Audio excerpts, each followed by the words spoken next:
Have you ever considered the idea that you could be your own bank? In today's conversation on the Aid to Assets podcast, we're going to talk about how there's levels to financial literacy. And once you understand the rules of the game that you're playing, you can 10x the money that you are saving in traditional banks by being your own bank. You don't want to miss this conversation as we talk about the infinite banking process, how you set it up, and how you can make sure that your money is always earning you more money. Stay tuned. Welcome to the Aid to Assets podcast, the ultimate podcast for aspiring real estate investors. I'm your host, Tiffany Watson.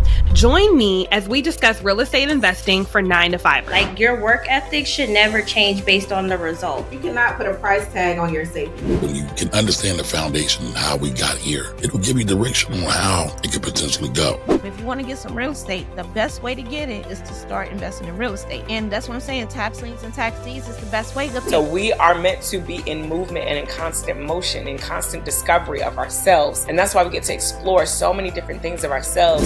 This is your Aid to Assets. Hello, everyone, and welcome to another amazing episode of the Aid to Assets podcast. I'm your host, Tiffany Watson. Go ahead, hit that like and subscribe button. Make sure you have your journals because my guest, Kevin, is going to give us all the game. Y'all know we talk a lot about real estate investing, but really this is about financial literacy. So before we jump into the nitty gritty, for people who aren't familiar, today we're going to be talking about infinite banking and how we can be our own bank. Tell the people, for those that may not know what that concept means, what are we even talking about? So we're talking about taking back the banking functions in our lives, right? So typically you earn your money and then you go ahead and put it into the bank, right? Society has taught us to do that, and that is what we're supposed to do. So we take the money, we earn money, we put it inside the bank, and then the bank then goes and makes money. But so I ask everybody who's watching or listening to this is, what if you can be both the depositor and the banker? Yes. Oh my gosh, I love it. Being the depositor and the banker, because if at the end of the day, what a lot of us have come to realize is the bank is making money off of our money and not giving us a cut nearly what we should be getting based off of what they're making off of it. So I'm super excited about how we can break this down further. So let's start from the very beginning, because for so many of us, especially in this space, we were taught to just save money. Just save money. You know, you get your paycheck, you have your bills, but you want to make sure that you're paying yourself first. How does this take that to the next level? We've been taught to save that 10%, right? Can we agree that it's like 10% is like the standard amount that we should save? So we recommend that you put this 10% in a specially designed whole life policy. I know typically when I say that, everybody's like, oh my God, what are you talking about? The life insurance? All we have to do is change one thing and put our money, our savings, into that specially designed whole life policy, and it earns us guaranteed interest rate, tax-free growth, right? We get paid dividends because we are a part owner of that mutually owned life insurance company. It's protection from liens and judgments. So if anybody get crazy, they try to sue you, right? They can't access any of the money that's inside of your, I like to call the family bank, right? It's liquid. So when you are wanting to invest into real estate or invest into whatever you want to do, then you have that ability to borrow against your policy and then go ahead and invest wherever you want and be the bank. Yeah, for sure. Now, for those that are like, hold on, Kevin, wait a minute. I thought we were talking about savings accounts and banking. You threw in life insurance. How does right off the beginning? Like, let's go. Let's go. They know we don't play no games around here. We gonna give you meat so you can do what you need to do in order to secure your financial future. So tell us, traditionally, when we think about a life insurance policy, most people, they're only thinking about, when I die, this policy is going to be what can pay off my expenses, pay for my funeral costs. Tell us now, because we can use this while we're living. Talk to us about that shift in mindset regarding life insurance policies. I'm actually creating a community on Facebook called Reinvestment Banking. I talk about this in a three-phase system. And the first phase is the restructure phase. And that restructure phase is simply the restructuring of the mindset, of our mindset, right? Because we've been programmed to think a certain way. And there's a quote by Will Rogers, and he says, the problem in America isn't so much what people don't know, it's what people think they know that just ain't Mm. so, Mm-hmm. right? So we have to be able to open our mind to other possibilities, see it for what it is, and really take it in and say, and what I am doing now, is that the most efficient way, right? And for us, it's to design these policies in the most efficient way to mimic the bank. I mean, it pumps us up. Oh, the whole team, the whole team. Love it. Yeah. Okay. Now tell us this. Is there a certain threshold that a person should be at before they should even consider getting a life insurance policy in order to start this banking process? Do we need to have a certain net worth, a certain, like talk to us about how do we know we're ready for this step? You're ready right now. You're more than likely you're ready right now. But no, in all honesty, if you're below water, let's say if you're below water, what you need to do is focus on a budget, make sure that you're trying to manage your money responsibly, and then get to a point where you're on the surface. It's just the responsible thing to do, right? And just get to the surface. And then once you get to the surface, even if you have some credit card debt or whatever, but you're able to manage that through your minimum monthly payments, and maybe you're doing extra payments. What we're able to do is take those extra payments, put them inside of a specially designed whole life policy, start building your personal banking system. And then once you have enough cash value, then you tackle that piece of debt, one of the piece of debt. And what you're doing is recapturing the debt so that you're not spending all of the, or giving away all of this interest to traditional banks. And so, if anybody who's listening, watching this understands the snowball method or the avalanche method, right? It's just kind of working with that method and the infinite banking concept to tackle debt, eliminate debt, and now we can move on to bigger and better things, right? Like investing into real estate or whatever, what have you. So Love that. So I want listeners to really hear that because we talk a lot about different strategies and how we can get our finances together. And so there's levels to this, right? And so what I'm hearing you say is first things first, we got to go back to the basics and make sure we have a clear budget. We are managing our money responsibly. And so once we understand how much money's coming in, how much money's going out, what we have left, that's when we can now shift to, okay, we got the savings, we're doing that regularly, but now the vehicle in which we are putting that money is going to be different. Instead of a traditional savings account that's going to give us 0.04% back on our money, now we're looking at different options. Now, let me ask you this, because one thing I know we've talked about on the show here, and I want to further go into the different levels, we talked about high yield savings accounts. So again, levels. So we're starting, when you get your, regular bank, you got your check-ins and your savings. Then we shifted to some high yield savings accounts. Tell us now, what would be the difference and why I should now go from a high yield savings account potentially to a whole life insurance policy?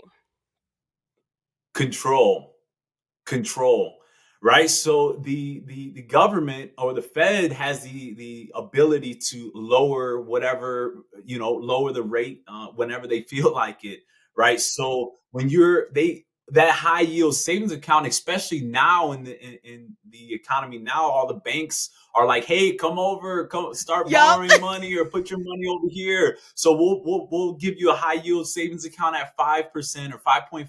Mm-hmm. And everybody's just like, oh, I'll take it. Why? Because why not, Mm-hmm. right? Because you don't know about the specially designed whole life Right. policy, right? So transitioning from there allows you to have the best of both worlds. And what I mean about the best of both worlds is you have that uninterrupted compound interest like you would have in a savings account, in a high yield savings account. But when you go to borrow, so if I have, let's say I have $10,000 in a savings account and I take out $5,000, how much do I have? Mm-hmm. Mm-hmm. I have $5,000 in my high yield savings Right. account, right? But if I have $10,000 in a specially designed whole life policy and I take $5,000 out, now how much do I have? I have $10,000 still growing Yeah. uninterrupted. Now I can use that $5,000 to go make more money. And now I'm making more money or I'm making money out there and I'm making money inside my personal banking system as well. And we can't do that with a high yield savings account.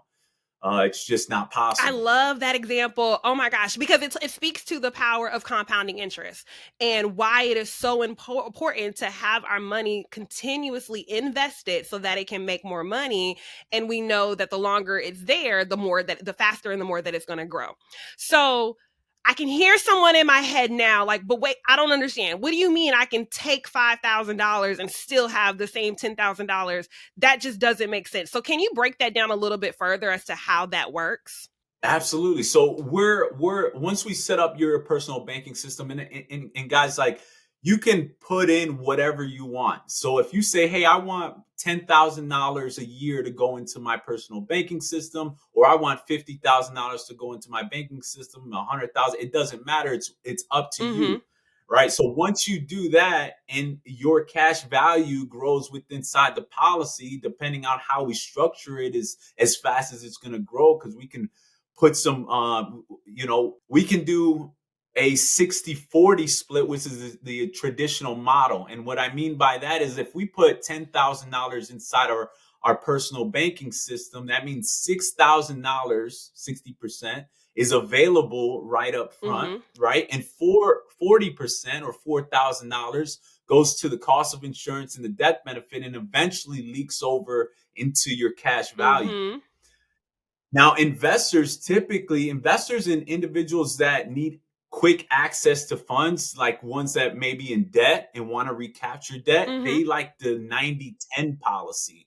And the 90-10 policy is 90% goes towards the cash value, which, let's say in the $10,000 example, $9,000 will be available, and then only $1,000 will cover the cost of insurance and the death benefit, eventually leaking over to the cash value. I think I got on. I think I got on. No. This makes sense. So let me ask the clarifying question with that too, Right. because two things that you mentioned that I want to double tap on is first the death benefit. So we talk a lot about, again, when people think of life insurance, usually they're thinking about this is going to cover the expenses when I die. We are living around here, and so we are setting ourselves up right now in the present. So talk to us a little bit about that shift in mindset, especially I know you mentioned in your course, there's a lot of mindset work that has to go into this, where we're no longer just looking at insurance for after we pass, but how we can leverage it right now while we're living. Hey y'all, Tiffany here. Are you looking to purchase or sell real estate? As you know, I'm your aide to assets, and I want to help you with all of your real estate endeavors. Whether you're local here like me in the Fayetteville, North Carolina area, I can then help you purchase or sell your next property. If you're looking to purchase or sell outside of North Carolina, let me know too. I can still help you. I have a team of agents all over the country that I can connect you with to partner on your next deal. Let's get to the closing table, y'all. We buy our way to wealth, whether that's buying right or selling better. Can't wait to hear from you. Click on the link in the bio if you want more information on how to personally work with me or an agent on my team. Talk to you soon. Yeah. So when you go ahead and understand the infinite banking concept, and the way that kind of going back to your last question, but the way that your money is able to grow uninterrupted inside that cash value is you're essentially taking a loan from the general account portfolio of the mutually owned life insurance company, or pulling from your death benefit, right? Because they're holding on to your death benefit, and it's not a matter of if we're going to die, it's like when we're going to die. So when we go ahead and borrow against our policy, we're borrowing from our future benefit, our death benefit. Mm-hmm. So the insurance company knows they're going to get that money back, right? But then that allows you to mimic the bank and be able to access these funds to go ahead and make some more money. Yes, yes, You know? absolutely, yes. And that's so huge because I want people to make sure that they hear you when you say you're basically taking a loan from yourself. That is what it means to be the bank. Instead of going to the bank and getting a loan and agreeing to their terms and paying them back, this you are preparing yourself to be able to do that. So you take a loan against yourself and you pay yourself back. And so of course, ideally, we're only using this money on something that is going to bring us back more money, and that way we can pay that out and continue to build that account value. Am I saying that right the right way?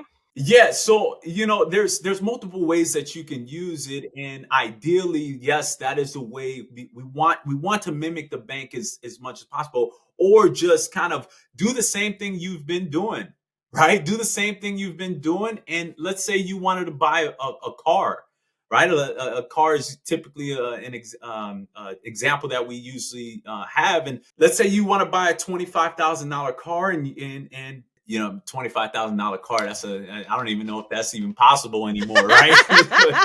So, let's go ahead and a $50,000 car, right? And you're going to go to a car dealership and they're going to be like, hey, go ahead and take this car loan out. Your monthly payment is X amount of Mm-hmm. dollars. So instead of going taking a car loan, you're able to then go to that mutually owned life insurance company and be like, hey, let me get that $50,000 because I'm going to go buy this car in Mm-hmm. cash. And they're like, hey, do you have $50,000 in your cash value available? And you're like, yes, I got Mm-hmm. it. They're like, all right, we'll use it as collateral. So it's literally one page, no questions asked, no debt to income, no credit checks, Yes. it is your personal bank because there's a private contract between you and the mutually owned life insurance Mm-hmm. company, right? So you take that $50,000, you go to the car dealership, pay for the car, and then just like you were going to pay X amount of dollars a month to the bank, to whatever bank on that loan, you pay that amount back to yourself. Mm-hmm. Mm-hmm. So you're financing just like you were giving that money to a traditional bank. You're giving it back to yourself, recapturing both the principal and the Yeah. interest. Yeah. Absolutely. It's just a beautiful process.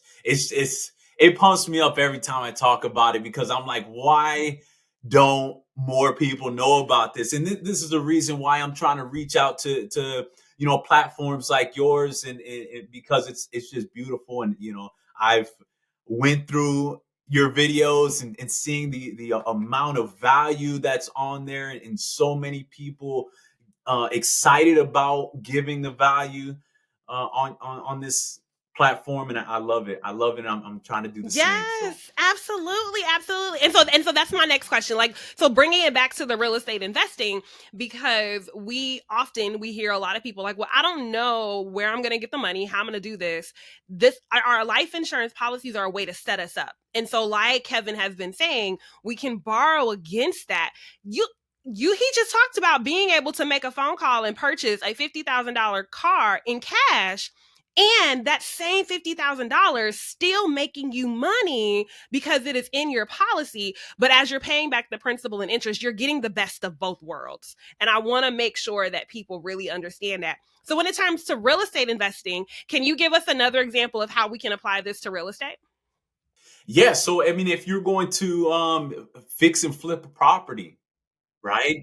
We look for down here in North Carolina, our properties aren't as high as maybe California or New York. So right, we can get a distressed property for under Mm-hmm. $100,000. So if you're able to, or maybe if you've already been in business and you kind of have some capital established, you can dump it inside that policy, right? We can do a dump in initially. Let's say you have that $100,000 dump in, you dump into the policy, and then you say, I'm going to contribute $20,000 a year into my policy after that, right? You pull from your banking system, you go purchase that distressed property, and then you do your renovations, sell the property, all the principal goes back, and then you earn your profit. Absolutely. Now there is a kind of catch, if you Okay. will. There is a control cost associated with borrowing, right? Because it is a loan, so there's a control cost, and typically that control cost is around 5%, give or take a point two, right? Or a point, right? So, but we're thinking about the spread. What can we make on the spread? So I know I talk to a lot of people, and I sit down with a lot of people on strategy calls, and those analytical thinkers are like, wait a minute, wait a minute, wait a minute, wait a minute. Yep. It's just like, bro, calm down now, right? This is just banking, except you are in control now. Mm-hmm. You are in control now. So with in real estate, and specifically fixing and flipping properties, you just get that much more profit because you are now funding your deals. And not only the deals that you fix, renovated, and flip the property, you earn that profit, but again, the cash value inside your specially designed whole life policy is continuing to grow at a guaranteed interest plus dividends. Yes. And y'all, one of the things that we really stress around here is the ability to be able to reuse the same money in real estate investing. And so Kevin is showing you a way where you can park money, and then when you have an investment that you want to stick your money in, if you got to fix and flip, you can pull out that money, take a loan against yourself to fund that fix and flip. Then when you get your profit, you put that money back, and you can do it all over again. So you're reinvesting the same money. So really, the same way we talk about is just get the first house, get the first policy. Get the first house, get the first policy, and rinse and repeat, reuse that same money. What I like to teach my clients as well is, so a lot of my clients are 1099, obviously, right? So their taxes that they would save, right? Tax money that they would save, they put it into a savings account or whatever. They'll take that tax money, that 30 to 40%, being responsible, right? We want to be responsible with our money because we don't want Uncle Sam to come and be like, hey, I'm freezing everything. So go ahead and take that 30, 40%, whatever you do, throw it in a policy, and then so that's how you kind of initiate the funding of your policy. And then when the time comes where Uncle Sam's like, hey, let me get that money, you've already done your deductions throughout throughout that time. More than likely, what you put into your policy, you're not going to pay in taxes. So then you take a policy loan, you pay your taxes, and then you repeat the cycle. So that's kind of an easy way to move money into this specially designed whole life policy and start the process and really expedite your banking system. Because the late R. Nelson Nash created or discovered the infinite banking concept, and he wrote the book Becoming Your Own Banker. And he says inside of it, he says that you should be in two businesses at all times, right? The business that makes your primary, that creates your primary income, and the business of banking.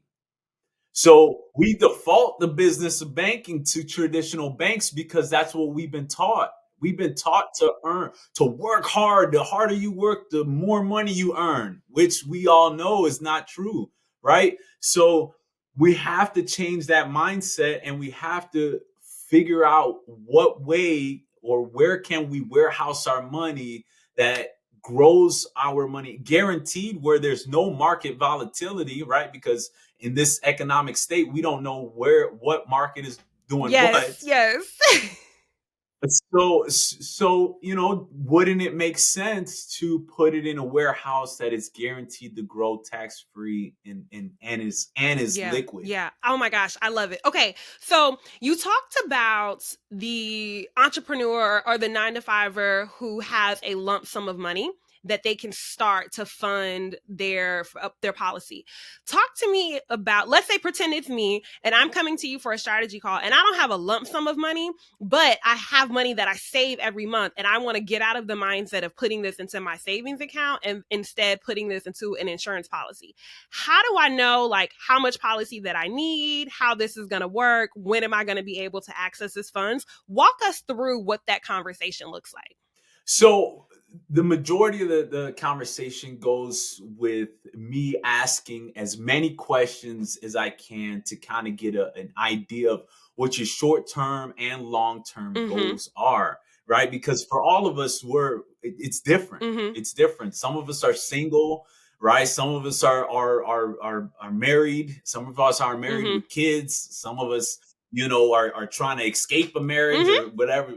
So it's just life, right? And individuals have different circumstances. So we're trying to figure out, I'm trying to figure out what are your financial needs and goals through asking as many questions as I can. And once we figure out what your goals are, like getting out of debt, we have this tool called the debt blaster in the money multiplier, which is essentially my brokerage, right? The money multiplier is phenomenal. I could probably talk all day about how great that company is. But if your goal is to get out of debt, then we're going to structure a policy for a higher early cash value early Mhm. on, so then you can go ahead and recapture that debt, right? Because if your whole thing is like, okay, my long-term goal is to acquire as many properties as possible, but you have a whole bunch of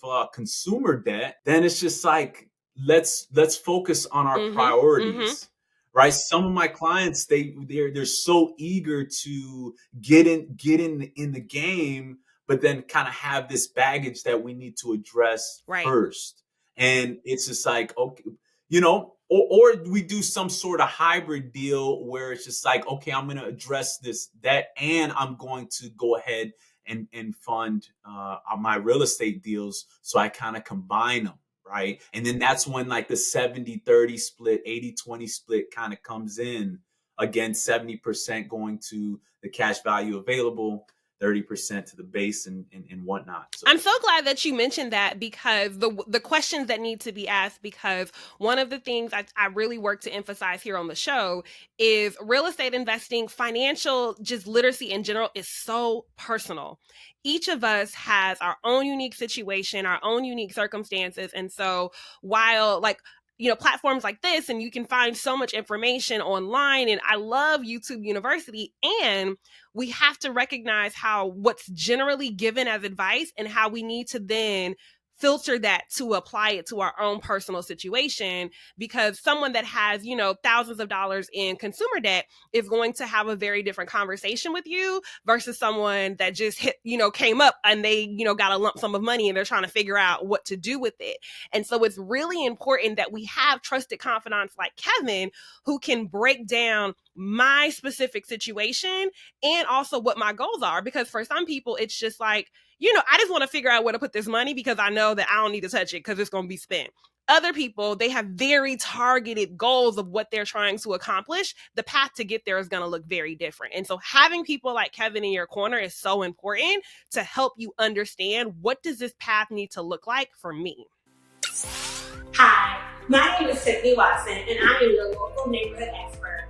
Born and raised right here in Fayetteville, North Carolina, I'm very familiar with today's current market to help you best sell your home. Whether you are trying to decide what repairs you may need to make, what you should list your home to get the best profit, or how to negotiate with buyers once you promote your property, I am here to be your trusted confidant through every step of the journey.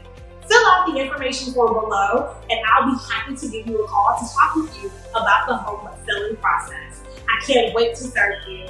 Looking forward to seeing you at the closing table. in this generation, we're figuring it out. We're figuring it out. We're just like, wait a minute, this old way of doing things, like working hard and putting our money into this Mm-hmm. prison, i.e., 401k, traditional IRA, or other qualified plan, where we can't even use it until we're 59 Mm-hmm. and a half, or we get severely penalized for it. It's just now we're able to tell more people that there are other options out there. There are more efficient ways out there. And during our working years, we need to be moving this money around to make more money. So then we have that resource available to ultimately get to where we want to be. And that's financial freedom. Mm-hmm. Absolutely. Absolutely. Oh, that's so good. That is so good. Okay.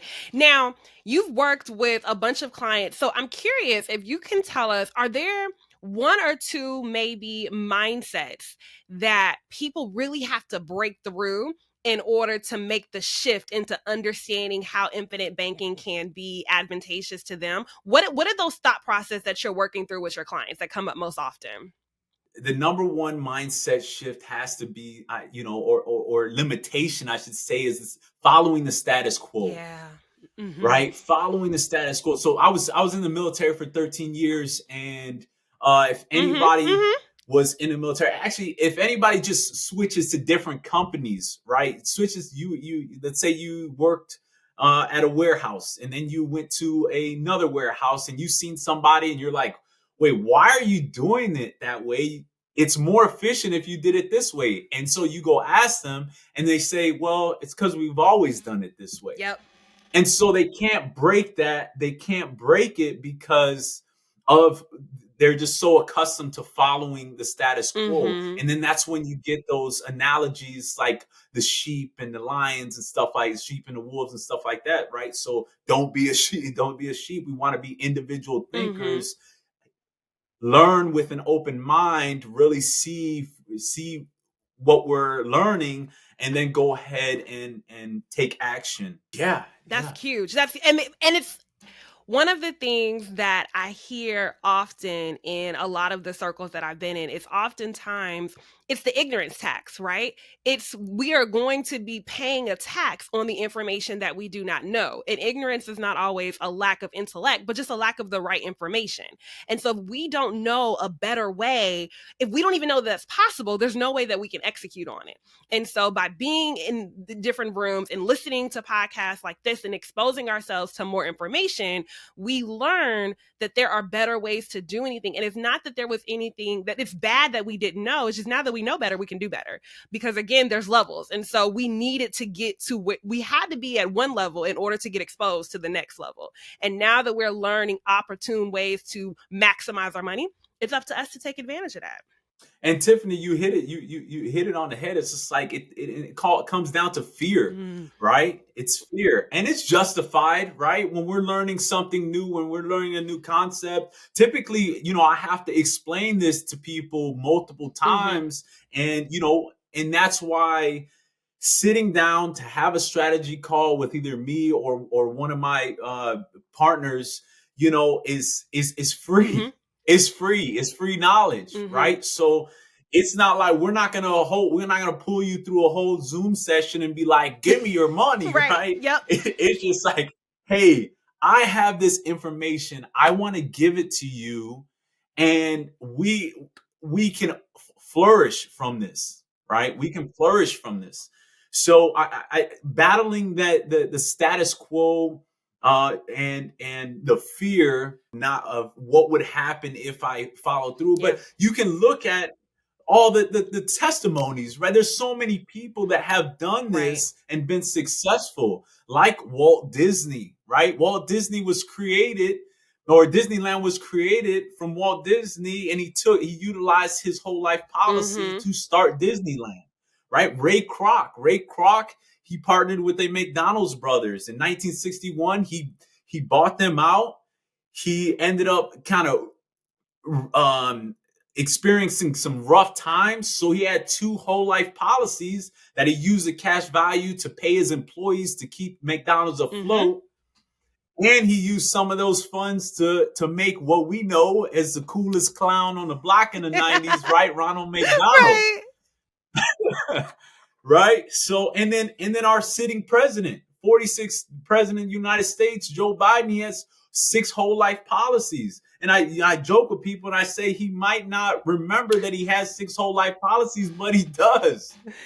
So people are utilizing this power source, Right. and we just need to get the work out there, because honestly, with the uncertainty of our economy, and we know that we can't rely fully on our government.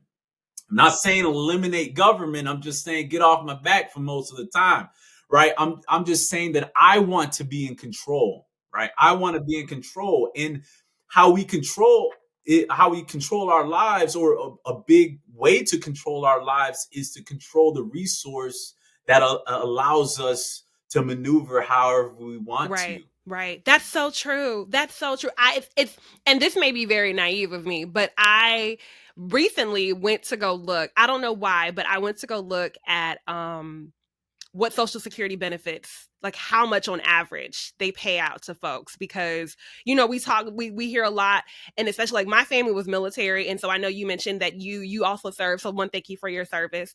And so I grew up in a military family where they got good old retirement checks for the rest of their life, and they're straight, and so that is just not the reality of us for so many people anymore. So I was curious as to, okay, so what does Social Security, how much are people actually getting paid when they're at the retirement age from the government? The average Social Security check right now is less than $2,000 a month. Tiffany. Hold on. What? $2,000 a month.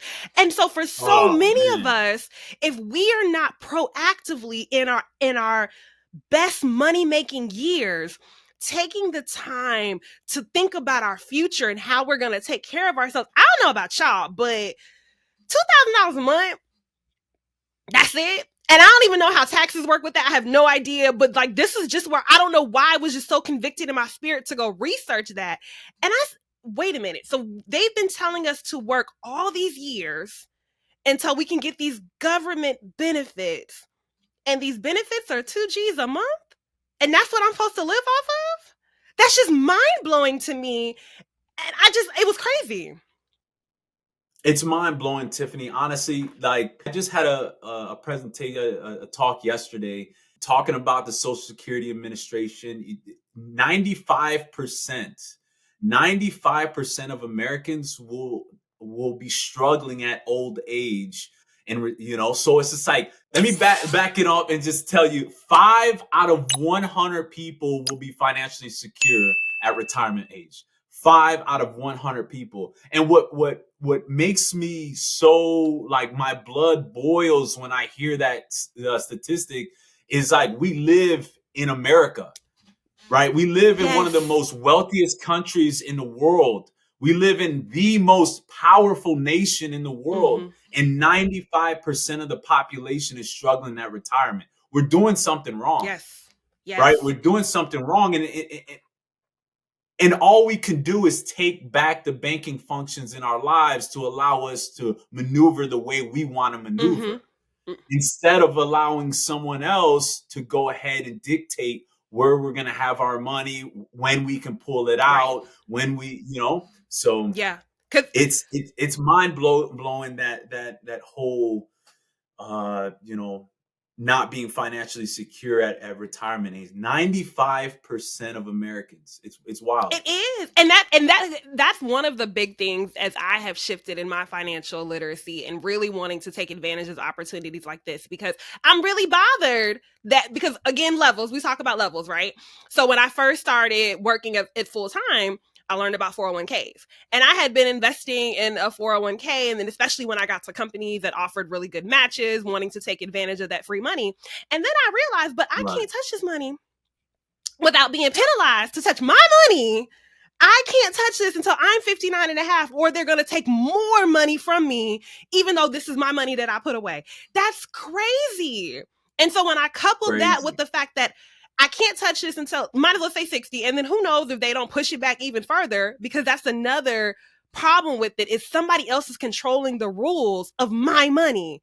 So right now it's 59 and a half. Who knows when I actually get to 59, it might be 65, 70, because they just felt like it. My money's sitting here locked up and I can't touch it because you decided to change the law. But then also the Social Security benefits, when you're not until you're 65, is less than what I know I'm going to need. I got to do something better to secure my future, because I can't be dependent on the government to do it, because they've shown they are not having my best interests at heart. And then they tell us that we'll be in a lower tax bracket, but during our working years, we're taking advantage of all the deductions. So we're going to be on a lower tax bracket on our working years and a higher tax bracket when we retire. So that whole thing is just like, it's a great business model for the government, to acquire some money, right?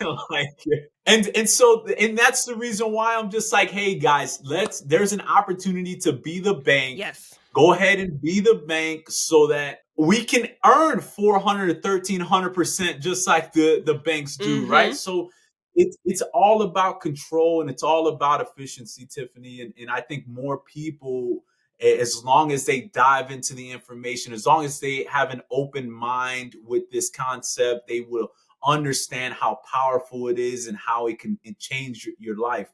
Now, I do want to preface this with saying that it's not going to make you rich, but it is going to build a foundation and a framework so that you can go ahead and make moves to catapult you forward. Right. Absolutely. Okay. So for the people who are like, Kevin, I need more information. I need to get into this community to learn about all of this infinite banking stuff. Tell us a little bit more about the community, what people can expect there, and how they can be a part. Are you looking to purchase a home in the next 6 months to a year?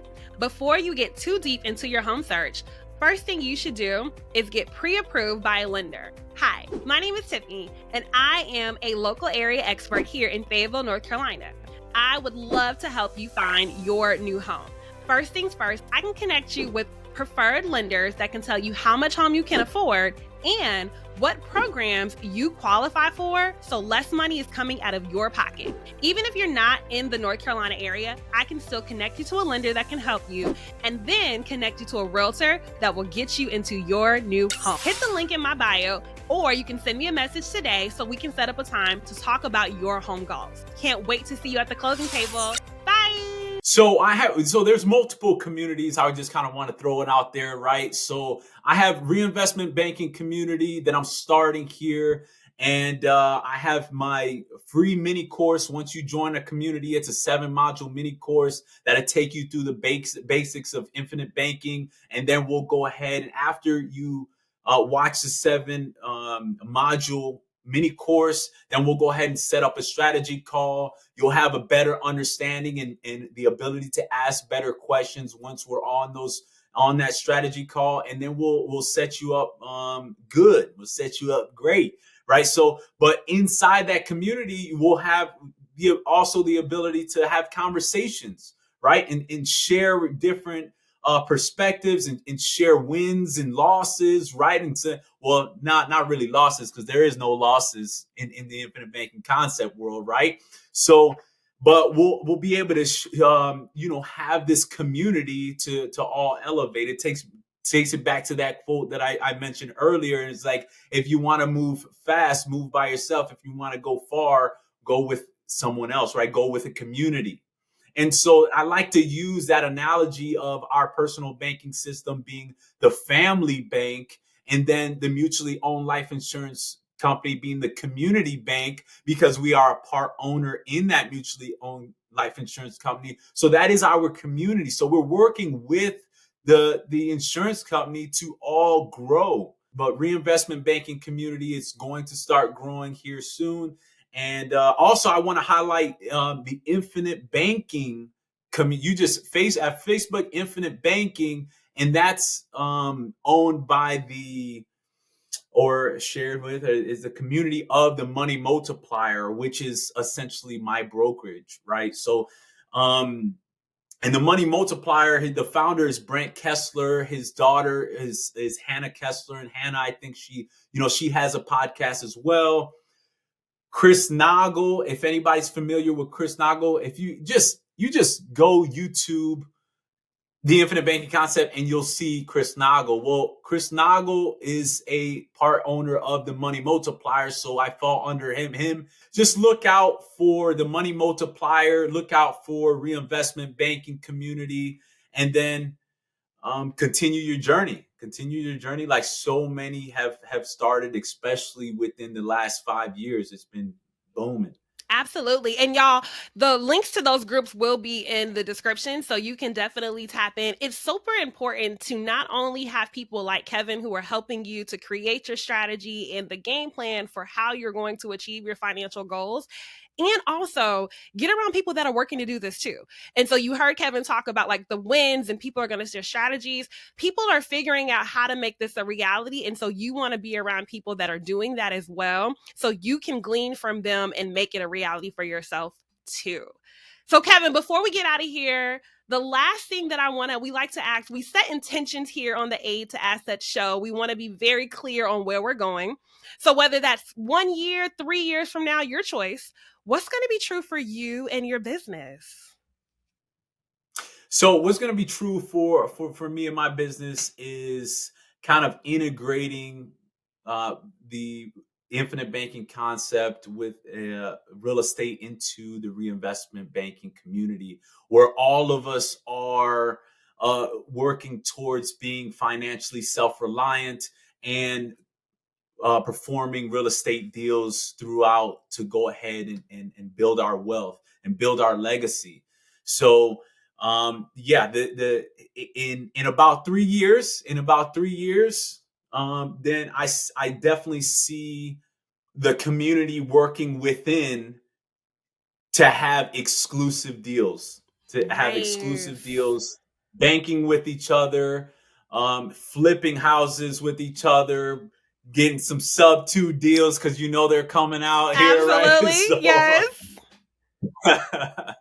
So that is that. My full focus is on building this reinvestment banking community and providing as much value as possible. Love it. So y'all definitely want to tap into the community so you can go ahead and set your own bank up. So then when those deals start to drop, you're already plugged in, you know the folks, and you have the capital ready to invest in it.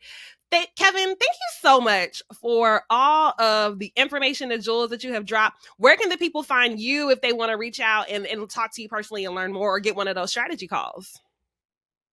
Yeah, so you'll drop my links, but my name is common, Kevin Johnson, right? You can't get any more common than that. I think maybe Jones, John Jones, maybe, or something, right? But if you go under Kevin Johnson _ IBC on pretty much any social media platform, and don't judge me when you go to it because I'm trying to up my social media game, right? But Kevin Johnson _ IBC, and you'll be able to see my face right there, or the reinvestment banking logo. And keep in touch. Follow my story because I do have, I got into a little bit of trouble with my wife because I was just like, you know what, I'm gonna go ahead into consumer debt and then document my story on getting out of that debt, right? So she was pretty pissed off at me because we were, debt free, cars are paid off and stuff. So, I was just like, I need to tell this story, how it's gonna work. So I'm working on documenting that as well too. So, Kevin Johnson _ IBC. Love it. That's going to be amazing. I can't wait to watch, but also, you was wrong for that. I know. Yeah, I'm still working through that right now. Oh, goodness. Okay. Well, y'all definitely make sure that you follow Kevin. Tap in. Again, if you have not hit that like and subscribe button, go ahead and do so. And in the comments, let us know, what was your biggest takeaway from today's episode? Remember, we don't want to just be hearers of the word, but we want to be doers of the word. So what did you hear that you're going to do? Execute.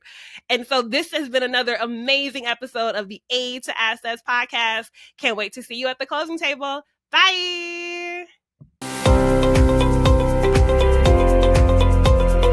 Thank you for tuning in to another insightful episode of Aid to Assets. Remember, your journey from 9-to-5er to successful real estate investor is within reach. Keep learning, keep growing, and keep investing in your future. If you'd like to know more, connect with me on Instagram at Aid to Assets. Don't forget to subscribe, rate, and leave a review. Until next time, happy investing.